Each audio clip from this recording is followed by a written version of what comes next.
Gracias al equipo técnico. Entendemos que en estos congresos en vivo esto es parte del proceso y no hay problema con eso. Estuvimos hablando de los objetivos puntuales de esta breve charla, la definición de amputación, una breve reseña histórica de las amputaciones, la epidemiología y un análisis estadístico. Importante la revisión de la estructura del sistema latinoamericano de pie diabético como herramienta obligada para evitar las amputaciones. Vamos a analizar los factores predictivos o predisponentes y los criterios para amputación mayor y cómo definir estos niveles. A lo largo de la historia, las amputaciones, vamos a agilizar un poquito por asuntos de tiempo, respetando el tiempo de los colegas, de manera que esos que están en espera puedan también presentar sus temas tan interesantes. A lo largo de la historia, las amputaciones han sido consideradas como una de las cirugías mayores más antiguas. Hay estadísticas que hablan que desde 40.000 a 45.000 años antes de Cristo ya se estaban realizando ciertos tipos de amputaciones con diferentes tipos de propósitos terapéuticos, propósitos punitivos y también como parte de algunos rituales. Algunas culturas antiguas, por ejemplo, me atrevo a citar el Código Hammurabi en 1750, utilizaba el Código Hammurabi, cuyo ánimo era servir como base para un fundamento de un sistema legal en el Imperio Babilónico, utilizaba las amputaciones como algún tipo de amonestación social para estos cirujanos que por alguna iatrogenia producían o provocaban lo que es la muerte en algunos pacientes. Las culturas egipcias amputaban los prisioneros de guerra delante del faraón. Importante también resaltar algunos aportes de increíbles médicos a través de la historia, por ejemplo, James Syme, también Williams Ferguson. Todos aportaron muchísimas activos académicos en lo que es la mejoría de estos procesos quirúrgicos. Ambrosio Paret con la introducción de sus técnicas para la ligadura de nuevos vasos, también la introducción del torniquete, la guerra civil estadounidense, la inclusión de los analgésicos, la mejoría en los procesos anestésicos. Todo esto conllevó a que una cirugía que anteriormente tenía una alta tasa de mortalidad y de complicaciones infecciosas a través del tiempo ya sean más seguras. Recordando que las amputaciones, más que un desenlace negativo y final de un pie diabético, es el primer paso para una correcta rehabilitación de estos pacientes. En ese sentido es que tenemos que analizar las diferentes amputaciones. Si definimos y analizamos etimológicamente la palabra amputación, tenemos que el verbo amputar es un cultismo que viene del griego amputare, que significa cortar, mutilar, depurar, con un prefijo am, que aplicado a este contexto se puede interpretar como separación de partes. Y tenemos entonces la definición de amputación como un corte parcial o total de un miembro, generalmente a través de procedimientos quirúrgicos o traumatismos. Este segundo también conocido como abulsión. Revisando rápidamente la epidemiología, tenemos que más del 50% de las amputaciones no traumáticas se hacen en pacientes diabéticos. La infección y la isquemia grave siguen siendo los factores predictivos más encontrados en este tipo de procedimientos. La recurrencia de la úlcera del pie diabético llega a ser cerca de un 50%. Entonces, por eso hablamos más de una úlcera en remisión que un paciente con una cicatrización propiamente dicha. El 30% del casi medio billón de pacientes diabéticos van a sufrir una úlcera por pie diabético a lo largo de su vida.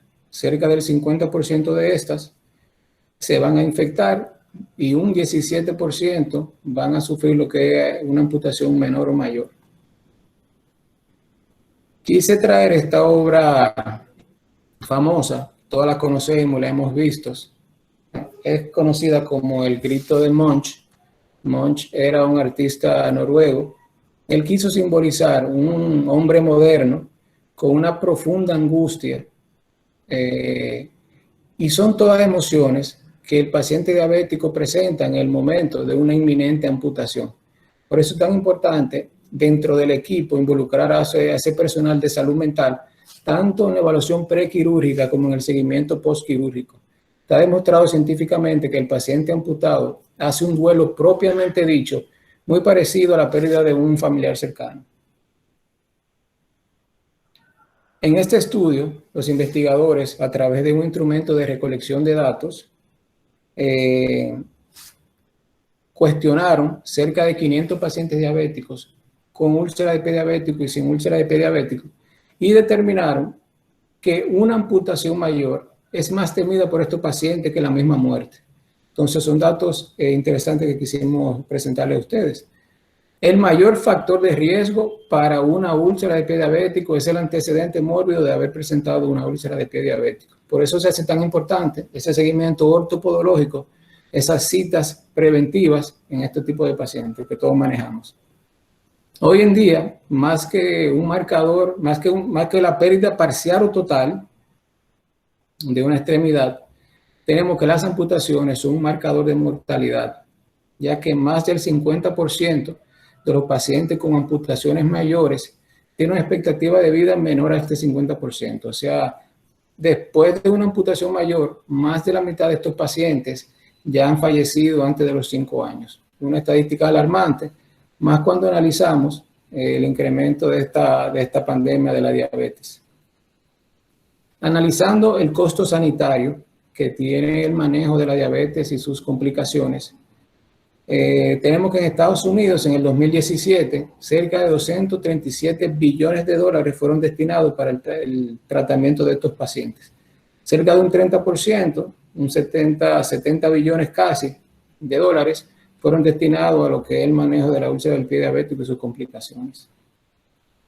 Sí me interesa detenernos, que sea brevemente, sabemos que tenemos el tiempo encima, pero quiero detenernos para analizar las bondades del sistema latinoamericano de San Elian.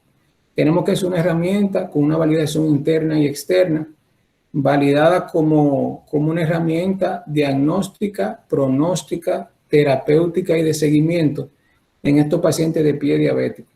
Es parte de las recomendaciones de la Federación Internacional de la Diabetes, en su documento en el 2017 con su guía de prácticas clínicas, documento que recomiendo que revisen, que descarguen y revisen.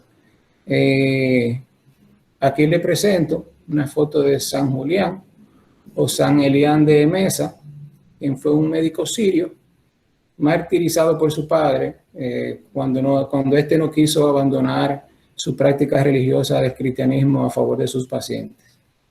En honor a él, se conoce como el sistema latinoamericano de San Elian. Si definimos el pie diabético, tenemos que es un síndrome que se presenta como un ataque agudo crónico del pie caracterizado por una o más heridas cuya etiología, complejidad y gravedad es variable en su extensión, profundidad, zonas y aspectos anatómicos y que puede ser agravado por infección, isquemia, edema y neuropatía, con riesgo de amputación y o la muerte en los pacientes diabéticos. Agradecemos al gran maestro Fermín Martínez de Jesús por esta definición. Cuando analizamos la estructura del sistema latinoamericano de pie diabético, una parte muy importante es la lista de cotejo. Aquí esquematizamos un poco esta lista de cotejo. Y dentro de ella tenemos 3 factores anatómicos, 4 factores agravantes y 3 factores de afección tisular. Recordando que en el momento de puntuar estos factores agravantes, le asignamos un 1 al leve, un 2 al moderado y un 3 al grave. En los factores agravantes hay una variante, porque si no están presentes estos, se le asigna un puntaje de 0. En los factores agravantes es muy importante el análisis, porque esto nos indican frente a qué ataque agudo de pie diabético nos encontramos. Los factores anatómicos que ya mencionamos que eran 3, tenemos la zona inicial, recordando que puede ser a nivel falángica, a nivel metatarsal y a nivel tarsal, los aspectos, o conocidos como caras, que puede ser lateral, medial, dorsal o plantar, y el número de zonas, el número de zonas involucradas, ya mencionamos las zonas. Los factores agravantes pueden ser isquemia, infección, edema y neuropatía. Los factores de afección tisular, tenemos la profundidad que puede ir desde afección circunscrita solamente a la piel hasta una infección grave de la parte articular. Cuando vemos esto, muchos se preguntarán, pero son muchas variables, es un proceso lento, se toma mucho tiempo hacer este tipo de evaluación. Y nosotros que sí conocemos la estructura del sistema, nosotros en ALAPI que ya manejamos desde hace un tiempecito el sistema, y sabemos que luego de una historia clínica dirigida en estos pacientes, tenemos que no perdemos más de 5 a 10 minutos en lo que es el llenado de la lista de cotejos. Nosotros en ALAPI nos preguntamos, ¿es posible afrontar un enemigo tan complejo que conjuga tantas variables con una herramienta tan sencilla que ni siquiera permite la recolección de los datos para tomar una buena decisión? Y nosotros entendemos que no. Aquí se puede ver, ya estuvimos esquematizando un poco, los 10 factores, recordando que se califica de 1 a 3 dependiendo del grado de gravedad. Hablamos de la localización inicial, los aspectos topográficos, el número de zonas afectadas, los factores agravantes, que son 4, ya lo estuvimos mencionando, infección, edema, neuropatía, y los factores de afección tisular. Estos factores de afección tisular, que también puede ser, me faltaban el área y la fase de cicatrización. Si tenemos una herida en epitelización, la denominamos como leve. Si la herida está en una fase franca de granulación como moderada, y ya grave si está en la fase de inflamación. Analizamos todas estas variables, punteamos todas estas variables. Cuando sumamos ya tenemos lo que es la calificación final o puntaje final, recordando que asignamos un 1 o leve para estas heridas, menor o igual a 10, con un pronóstico bueno para la cicatrización exitosa y para evitar amputaciones. El grado 2 o moderado va de 11 a 20 y hay amenaza de pérdida parcial del pie con un pronóstico relacionado a una terapéutica correcta, les artis medica doc, y una secundaria, una buena respuesta biológica del paciente. En el grado 3 o grave, que va de 21 a 30, hay una amenaza de la extremidad, de pérdida de la extremidad y la vida. Este resultado es independiente a una terapéutica correcta por una mala respuesta biológica. Otra parte fundamental cuando analizamos el sistema de San Elian es el cuadro de seguimiento y repuntación de la evolución de la herida. Este cuadro es muy importante porque nos permite ver el seguimiento cronobiológico de la lesión. Nos permite ver si la herida ha mejorado, si la herida se ha estancado o si la herida ha empeorado. Nos permite evaluar también si ha aparecido después de la evaluación inicial algún tipo de factor agravante que no estaba. Recordando que podemos hacerlo cuantas veces queramos con un mínimo de 1 a la semana.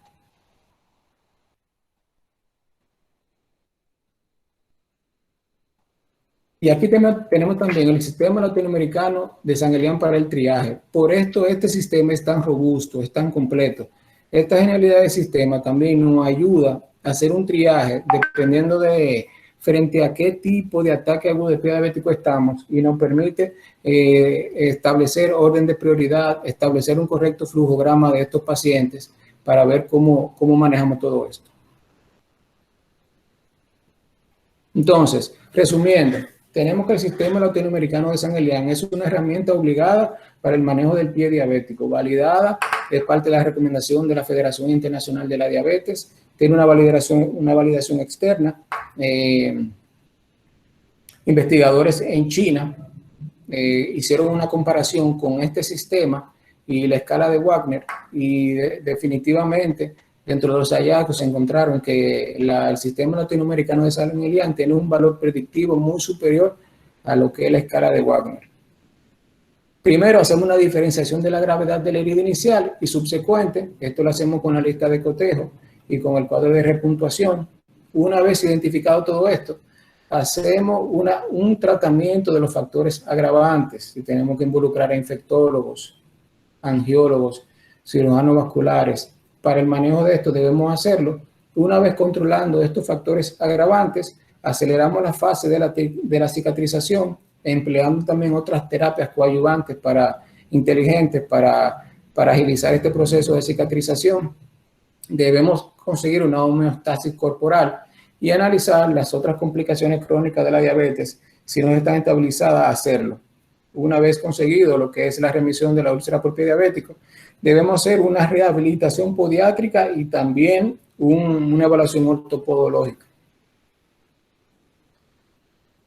Entrando un poquito en materia de las amputaciones y agilizando un poco, aquí tenemos un esquema y una clasificación de las 13 amputaciones más frecuentes realizadas en pacientes con pie diabético. Se pueden clasificar en distal o menores y proximal o mayores dependiendo del tipo de región anatómica, el tipo de procedimiento realizado. Ya conocemos la desarticulación del ortejo, ya conocemos las amputaciones transmetatarsianas, el Lisfranc, Chupar, entre otras. Aquí tenemos las proximales y las mayores, que no me quiero detener mucho en la explicación de estos procedimientos quirúrgicos, que ya todos conocemos. Importante analizar y por lo menos mencionar el valor predictivo o factores predisponentes, que no es más estos factores que inciden en la aparición de morbilidades o enfermedades en lo que es las amputaciones. Si se fijan, este estudio analiza cerca de 20 variables que son las más frecuentes encontradas en pacientes amputados. Dentro de los hallazgos, tenemos que la edad mayor de 60 años es un valor predictivo importante, el sexo y la edad no lo fueron, el tipo de infección, como la osteomielitis, la fascitis necrotizante y la gangrena húmeda, tuvieron un valor predictivo importante. La fiebre estuvo presente en casi un 50% de los pacientes amputados. La neuropatía fue un importante valor predictivo. El índice tobillo-brazo estuvo por debajo de 0.8 en el 38.8% de los pacientes amputados en este estudio. El comportamiento de los glóbulos blancos, cerca del 40% de los pacientes amputados tuvieron una leucocitosis por encima de 15.000. A diferencia de otros estudios que hemos revisado, en este estudio, la infección monomicrobiana y la polimicrobiana no tuvo esa incidencia. Anteriormente hemos visto la influencia de esta colonización polimicrobiana en la aparición de amputaciones. Algunos marcadores inflamatorios, como la proteína C reactiva por encima de 150, fue un factor predictivo importante. La hemoglobina glucosilada en este estudio no lo fue. Una anemia moderada con datos de matimetría por debajo de 10 miligramos por decilitro lo fue. Cerca de un 50% de los pacientes amputados la tenían, esa anemia moderada. Una creatinina por encima de 150 también fue un factor predictivo importante. Nosotros como cirujanos y personal que trabajamos pie diabético, presentamos a diario la toma de decisiones difíciles. Si amputar o no amputar, una vez decidido si vamos a amputar, definir el nivel y por qué. Y una vez definido el nivel, tenemos que saber qué tipo de cirugía practicar. Siempre, siempre el ánimo es el salvamento de la extremidad. Ahora bien, quiero hacer esta breve reflexión porque debemos evitar caer en el error de querer cicatrizar todas las úlceras de pie diabético que tenemos enfrente. A veces nos empeñamos en embarcarnos en un proceso costoso, crónico, que involucra muchísimas otras variables, que necesita del paciente también muchísima inversión de muchísimas emociones del paciente y de los familiares. Y al final del día, después de todo este proceso de injuria quirúrgica, injuria anestésica, costosos, largos, entregamos a un paciente, por decirlo así, con una remisión de úlcera de pie diabético, pero al final del día entregamos a un paciente con un miembro que no es viable, un miembro que no es funcional. Entonces tenemos que evitar caer en esa práctica, porque como cirujanos y como personal que trabaja pie diabético, parte de nuestra función es que ese paciente se rehabilite y se reintroduzca en sus labores sociales dentro de lo posible, de una manera efectiva. Uno de los criterios mayores para amputación primaria es una infección severa potencialmente amenazante de la vida. Recordando las estadísticas anteriores, donde estuvimos resaltando que cerca del 50% de la úlcera por pie diabéticos se infectan y cerca de un 17% van a sufrir algún tipo de amputación.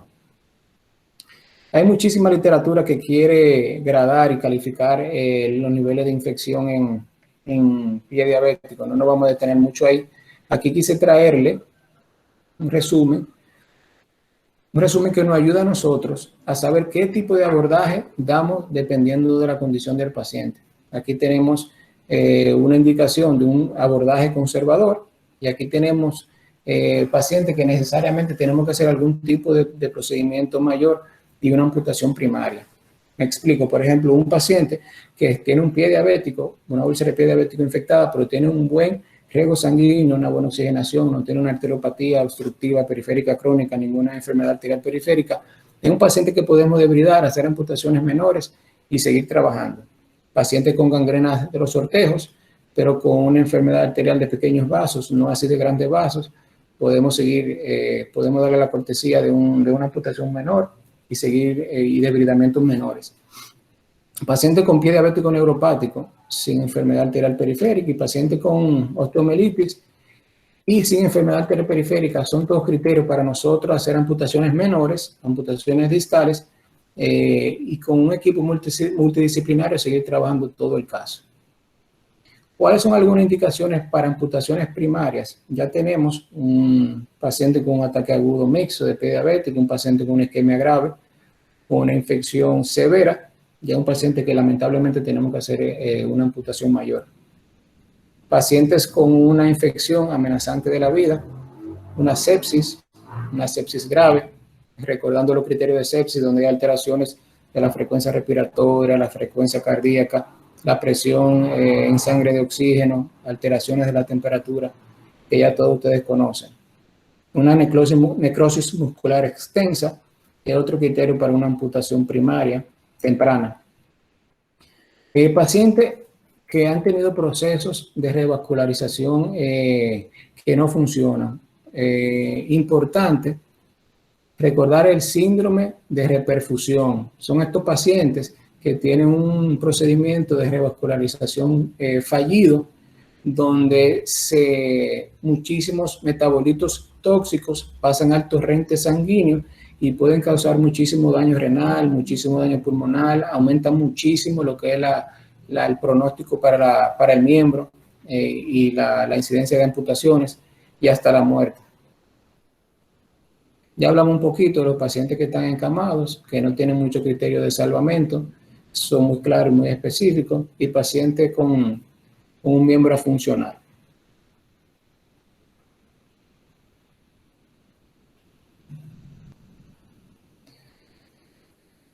Otros hallazgos importantes para esta toma de decisión, la evidencia de CIS, que ya estuvimos hablando de los criterios que debemos evaluar, una progresión rápida de la infección, necrosis o una gangrena extensa, crepitación a la palpación o presencia de gas en los estudios de imágenes, extensas petequias, bulas hemorrágicas, ausencia de mejoría a pesar de todas esas maniobras que el paciente necesita, los debridamientos profundos, la integración de la antibioterapia, descargar los puntos de apoyo, la compensación cardiometabólica. Si todo eso no funciona, el paciente sigue empeorando, debemos hacer una amputación mayor. Otro criterio absoluto para una amputación mayor, tenemos estos pies desérticos, pacientes con una isquemia grave, con una arteriopatía obstructiva periférica crónica básicamente, y sabemos que hay muchas otras terapias coadyuvantes que podemos emplear en estos pacientes. Podemos hacer bypass, podemos hacer angioplastías, podemos inyectar células madres, podemos hacer ozonoterapia, oxígeno hiperbárico, podemos hacer compresión neumática, podemos hacer arterialización de venas, podemos hacer muchísimas cosas, pero una vez no funciona nada de esto, tenemos que pensar en una amputación mayor. Recordando que el 40% de estos pacientes con una isquemia grave no tienen criterio de revascularizar y tienen un pronóstico de amputación cerca de un 25 o un 50%. Aquí hablamos ya anteriormente, agilizando un poquito, anteriormente de los tipos de procedimientos. En esta tablita que traje aquí hay algunas consideraciones anatómicas que pudiera tomar en el momento de algunas amputaciones que ya todos conocemos. Otro criterio muy importante en la evaluación antes de definir el nivel es la condición general del paciente. Imagínese un paciente encamado, imagínese un paciente que nutricionalmente no está adecuado, recordando los estudios que indican la importancia de los niveles de albúmina en los procesos de cicatrización. Estos pacientes que no aguantan una injuria anestésica muy profunda, ni esa injuria quirúrgica, también que le sometemos al paciente en estos procedimientos. Son muchísimas las variables que tenemos que tomar en cuenta antes de tomar la decisión de qué nivel vamos a amputar. Dentro del procedimiento ya es importante tomar en cuenta la longitud residual, recordando que dependiendo de qué tan distal o proximal hacemos la cirugía, mientras más proximal la hacemos, el costo energético de ese paciente en un momento de una rehabilitación ortopodológica o la inclusión hacia su biomecánica de la marcha a través de una prótesis es mayor. Tenemos que evaluar que tener una buena función de la articulación adyacente al muñón o a la amputación y una buena envoltura, necesitamos tener un buen grupo muscular que nos permite rehabilitar ese miembro amputado.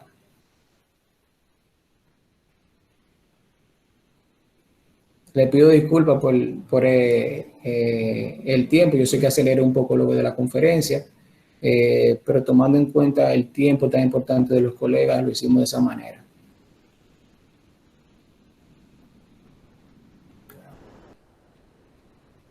Muchas gracias.